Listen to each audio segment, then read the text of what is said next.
Lastly, I'm going to give you my experience. Okay, so my experience with ejaculation control started at 20 when I first read Mantak Chia's classic book, The Multi-Orgasmic Male. I didn't get serious until my late 20s when I mastered dry orgasms, and as I explained my come to Jesus moment about it in part 1, where I just realized I was just getting so tired from ejaculating. I was like, man, okay, I got to take this seriously. Started mastering the dry orgasms, and then at that point, I sort of handled it, but I was still chasing girls a bit too much. By my early 30s, though, I not only mastered the dry orgasms, but I mastered the energy recirculation. Okay, in my method, I'm able to give you the path to do it in 6 months, but it took me a lot longer because I was still testing everything out.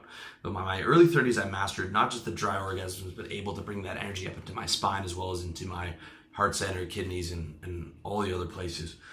I'd still make mistakes and ejaculate, but I developed a lot better control, and I also started to get into deeper tantric style and Karetsa style sex and have the best sex of my life, the most amazing mind-blowing sex, deep bonding sex, and that pretty much destroyed me chasing lower quality sex outside of some moments of weakness.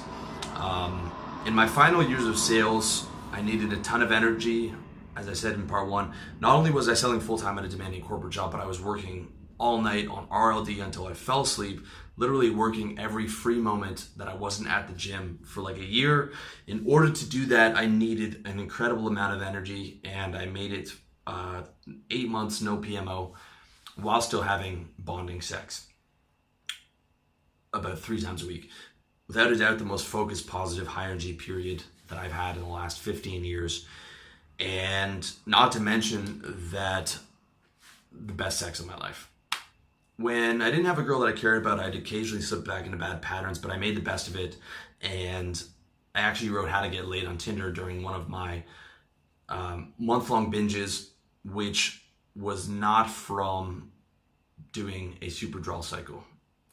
Someone who isn't me was doing a super draw cycle, which massively increased his DHT, which make his sex drive through the roof. Someone who isn't me does not recommend super draw for a number of reasons, which I covered in my video on pro hormones. But that How to Get Laid on Tinder was written from a month of someone who isn't me doing super draw, as well as basically binging on casual sex. So that was a relapse. That was in the last, I think that was 4 years ago. The only other major relapse I had was when I came to Thailand 2.5, maybe 3 years ago. My first month here, I just let myself go wild, and I think I had sex with 10 or 12 girls, which is a pretty big relapse. But plus, I was drinking every night. I just came over here. I was like, man, my dream, it's finally here. I'm going out every night. I just let myself run wild. But by the end of that month, I could barely get out of bed because I'd just been drinking and just been going nuts. And I was sleeping until like 11, and I'd be hitting snooze 100 times, staggering out of bed, just a mess. And that was my last big one. I think I was 32, and I was like, I can no longer do this, not even close. So now at this point, it's just no longer appealing. I don't have to really restrain myself that much because I know that sloppy drunk condom sex with a girl that I want out of my bed the second I come does not make me happy. As I said, it happens from time to time, just like I occasionally have drunken McDonald's from time to time, but I don't go on those binges. And then the next day I wake up drunk, sluggish, and I'll be like, this is a mistake, and just get back on the horse and go back to non-ejaculating. It might be a question of I might quit alcohol again too, because a lot of my bad decisions seem to happen on that. So that would probably be the end of it completely if I did, but I'm still enjoying training a couple times a week. My mind has truly moved beyond the low consciousness sex though. I struggle more with junk food than I do with junk sex. When I find a girl I care about, I can have amazing sex. When I don't, I just settle for slow to mid-speed, semi-bonding sex with a girl that I like but not love. And basically, I'm working on a major project for, whenever I'm working on a major project for a month or so, and I don't have anyone special, I usually go celibate and alternate between tantric masturbation and no PMO reboot, which is what I've done every time I wrote a book. I would just sit there for like 2 months, work 12 hours a day just grinding at that book. Ironically, when I wrote my book, How to Fuck Women Properly, I was celibate for that entire period so that I could get the book focused and get it done.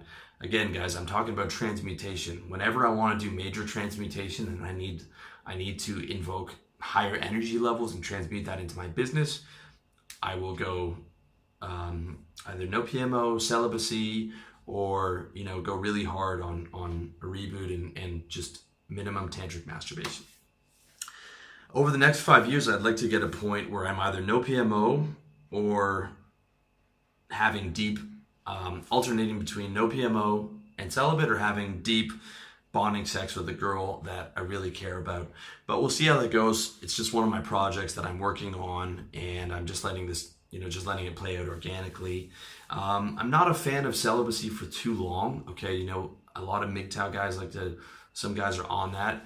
No PMO and celibacy, really for no more than like a month and a half, because it's not just about, sex is not just about ejaculation. There's also the affection needs, right? And there's also the bonding needs. And really, I just do that for like a reboot.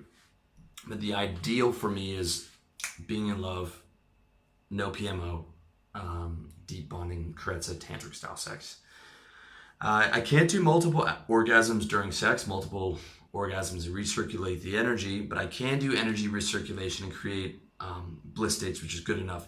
Some guys that I've talked to who watch my article are able to do that in sex. So you might be able to. I can't, but I don't actually care about that all that much. Maybe if I found a girl who was hardcore into tantra, I might try to master the energy recirculating orgasms during sex as opposed to just in masturbation.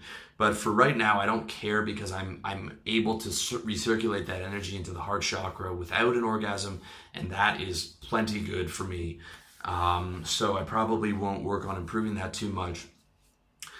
Depending on your progress, just to wrap this up, this might be a lot to take in at once. Okay, there's a lot of information in here, which is why I suggest you check out the article.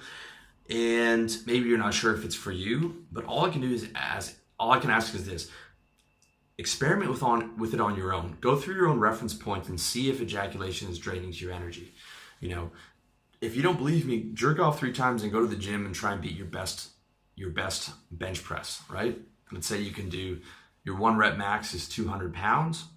Go to the gym and try and do that, right? I bet you won't even be able to get 170 off the bar. And that's a good way to see how much energy you've actually lost, is your personal best in the gym, right?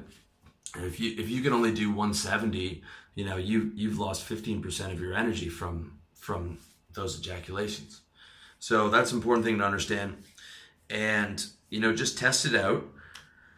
And if you told me at 20 that non-ejaculating was the key to high energy and feeling great, number one, I wouldn't have believed you. And number two, I would have been like, it's not worth it. But it really is. I'm telling you that when you don't transmute your energy, you risk losing your energy. You risk killing your mood. You risk getting STDs because you're not able to control your sex drive and not able to wear condoms consistently.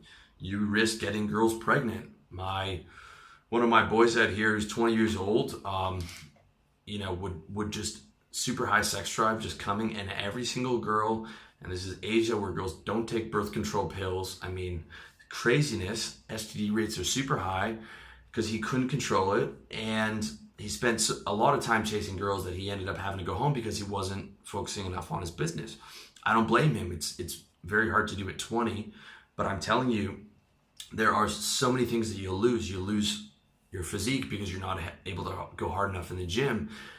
You can lose your business, because you're not doing the 10x effort that it takes to get that thing off the ground. Really it can affect every area of your life. Whereas you take it to the other extreme by transmuting that energy, it affects every single area of your life in a positive way. You don't have to believe me right now, but I highly recommend you give it a try.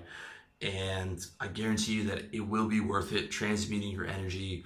If you're able to master it this year, it will be probably the best thing that you can do for yourself this year. And now at 35, for me, it's 100% worth it. If you're an older guy, if you're over 30, or especially over 40, I mean, it's not even an option. You got to be doing it, dude. Like, you can't. Every ejaculation you feel at this point in the game, and it's 100% worth it. And ejaculation management and sexually transmuting that energy is an absolutely crucial part, an essential part of your personal development, and it's one of the most important things that you can do for yourself. It's right up there with exercising and eating well, if not more important. That's how high I would rank it.